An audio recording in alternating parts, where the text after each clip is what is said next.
पद्य खंड लगातार पढ़ रहे हैं। पद्य खंड में पंचवटी लेखक मैथिली शरण गुप्त हैं। अभी तक कुल हमने 5 पद्यांशों को पढ़ लिया है।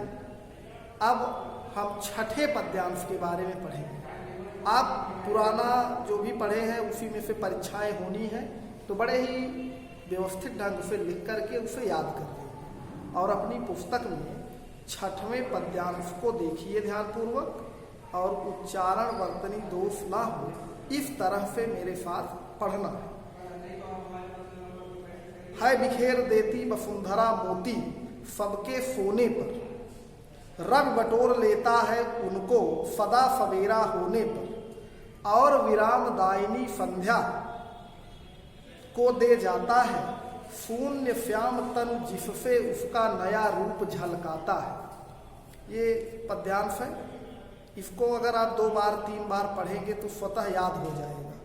जैसे है बिखेर देती वसुंधरा मोती सबके सोने पर, रवि बटोर लेता है उनको सदा सवेरा होने पर, और विराम दायिनी अपनी संध्या को दे जाता है शून्य श्याम तन जिससे उसका नया रूप झलकाता है।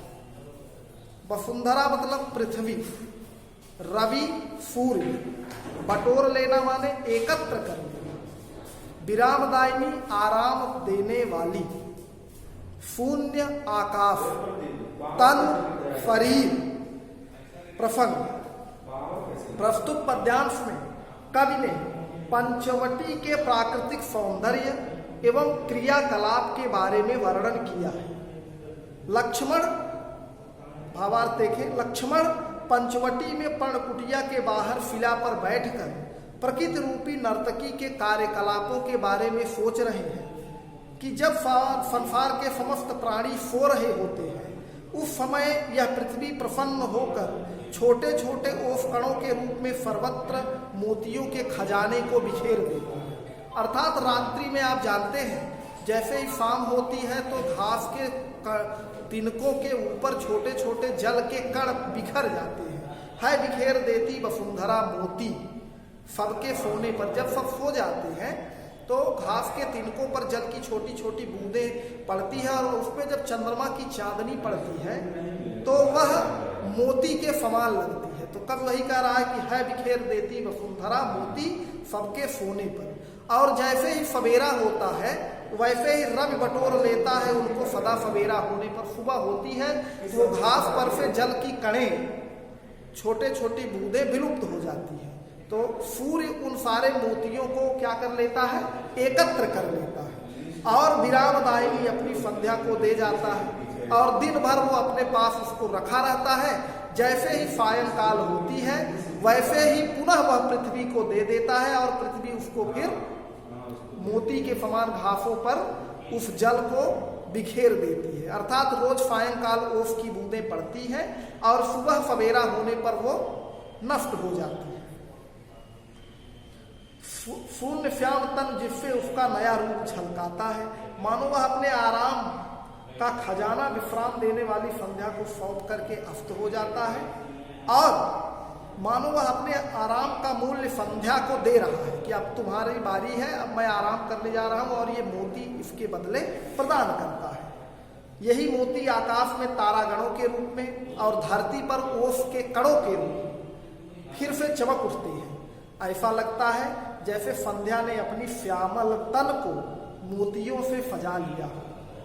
श्याम तन जिससे उसका नया रूप झलकाता है, तन माने शरीर, उस मोतियों से जैसे अपने शरीर को क्या कर लिया हो, सजा लिया हो। वो चमकते रहते हैं, आसमान में तारे हो चाहे पृथ्वी पर ओस के कण, और उसका नवीन सौंदर्य झलक उठता है। तो भैया मानो अर्थ समझ में आया होगा। अर्थात इस पद्यांश में यही है, लक्ष्मण बैठे बैठे सोच रहे हैं प्रकृति के सौंदर्य के बारे में, और वो बताते हैं कि वसुंधरा अर्थात पृथ्वी सायंकाल ओस की कणों को पृथ्वी पर फैला देती है, और जब चंद्रमा का प्रकाश उस पर पड़ता है तो वह मोतियों के समान प्रतीत होता है।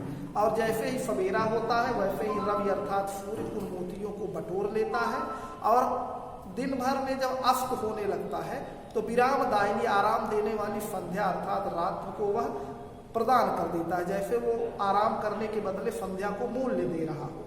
और रात में वही मोती या उसके कण आसमान में तारागणों के रूप में प्रतीत होते हैं और ऐसा लगता है जैसे मानो संध्या ने अपने शरीर को उन मोतियों से सजा लिया हो, जिससे उसका एक नया सौंदर्य और रूप झलकता है। ये सीधा सीधा अर्थ है। तो इसको आप ध्यानपूर्वक पढ़ेंगे, याद करेंगे, कापी में लिख लेंगे। यहाँ पर काव्यगत सौंदर्य लिखा है, भाषा साहित्यिक खड़ी बोली, गुण माधुर्य, रस श्रृंगार, छंद मात्रिक, अलंकार मानवीकरण, रूपक अनुप्रास। कैसे है मानवीकरण?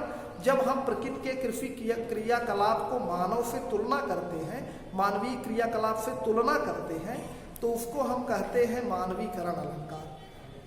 और अनुप्रास सबके सोने सदा सवेरा में अनुप्रास अलंकार है। ओस की बूंदों का वर्णन मोती के रूप में किया गया है, इसलिए यहाँ पर रूपक अलंकार भी है। तो इस तरह से लिख करके आप याद करेंगे। तब तक के लिए धन्यवाद।